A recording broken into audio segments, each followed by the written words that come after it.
Okay, welcome back. Um, for the last video here, I want to finish up talking about a cool combination of the two. So we just talked about like the two forms of evidence in terms of molecular evidence and fossil record evidence for constructing and reconstructing evolutionary relationships. I want to talk about how we can now combine those in this interesting, pretty cool approach called molecular clocks.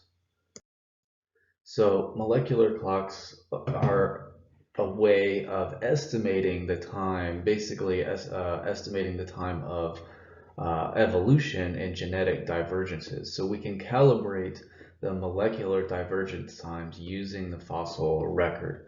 And the way we can do this is if we have a really well-dated fossil, like here we have what you're seeing here is this chronological sequence of the divergence between mammals and birds and non-avian reptiles.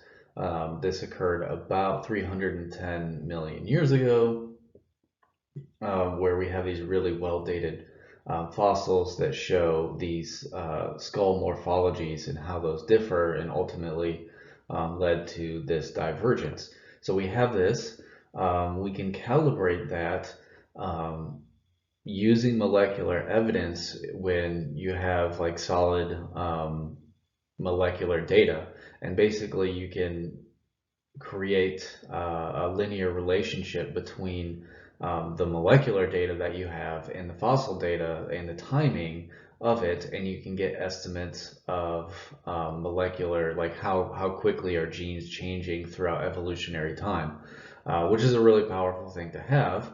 And then basically what you're seeing here is that they did this. So basically there was, they constructed this molecular calibration, and it agrees really well with the fossil record. So basically you're seeing the molecular time and the fossil time, molecular time on the x-axis, fossil time on the y-axis. And basically if things were different, you would see larger differences. The closer the points are to this line means basically a 1-to-1 ratio. So you're getting very similar estimates of molecular time as you are to fossil time.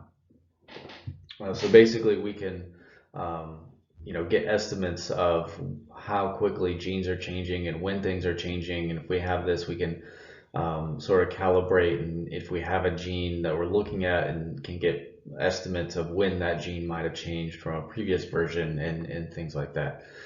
So really important, really cool thing to have for doing evolutionary systematics type research. There's a lot of different sort of approaches that you can take as far as fitting a model to the fossil data that you have, and it's I don't want to get into like the statistics of model fitting and things like that, but it's worth mentioning that if you have your data, you could fit a linear line to it, but it's rarely going to fit super well. This is sort of some estimated data where they're just showing how you can fit different types of models to it. This is linear, and it doesn't fit super well. The goal here is that you don't want to have a lot of parameters in your model when you're trying to do this, and I'm not going to get into all of that, but basically, you can overfit things, which basically this fits the data like perfectly, but it's only going to work for this data. Like if you had a different data set, it's not going to work because it's too specific.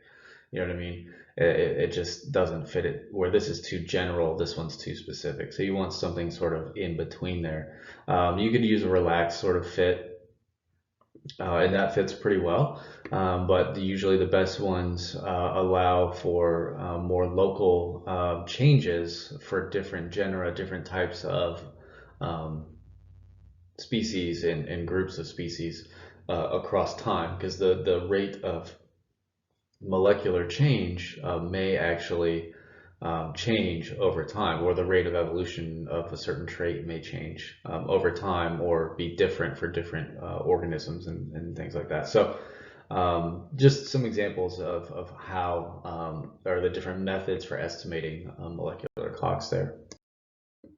I do want to come back to this. I mentioned briefly in the last video about some of the megafaunal and camel specifically stuff that existed during the Pleistocene. And this will become relevant in a second here, but I wanted to include um, something from that book I mentioned. It's an interesting book, but this is an artistic depiction of megafauna species in Southern California during the Pleistocene. And this includes pronghorns and horses and short-faced bears, and specifically the camels there. And if you remember, I was talking about the fossils and how widespread those were from that group. Well, they used some molecular clocks and that type of analysis to reconstruct the relationship of camels, groups of camels found worldwide. And previously, when they had only used the fossil record, the cladograms and phylogenetic trees supported that the South American camels and the North American camels were sister clades. But it actually turns out that that's probably not the case. Looking at some well-calibrated molecular times of these divergences, we can see that it's probably more likely that the North American camels and the Old World camels from Africa and Asia are actually sister clades and more distantly related to the South American group. So kind of interesting stuff there, and it puts it onto an actual absolute time scale here in millions of years, going back 50 million years ago. So pretty interesting stuff, pretty interesting and really useful uses of molecular clocks in that sense. So it's a cool newer technology. Okay, so I'm going to wrap up this module here, and there's one last reading. It's about a 500 million year old cephalopod, so that was pretty interesting. Read that and work your way to the end of the module, and I will see you in next week's videos. Oh, yeah, I always forget these are back here. Really quickly, systematics uses just to sum up these main points, systematic uses a number of different approaches, including, remember we talked about the evolutionary, numerical, and phylogenetic approaches. Fossils have been the foundation of evidence for reconstructing evolutionary histories for most of the history of systematics. But molecular clocks can help us calibrate the fossil record, and they're a great use of combining the two forms of evidence in terms of molecular systematics and the fossil record. Okay, so now I will wrap up this video. I will see you in next week's videos.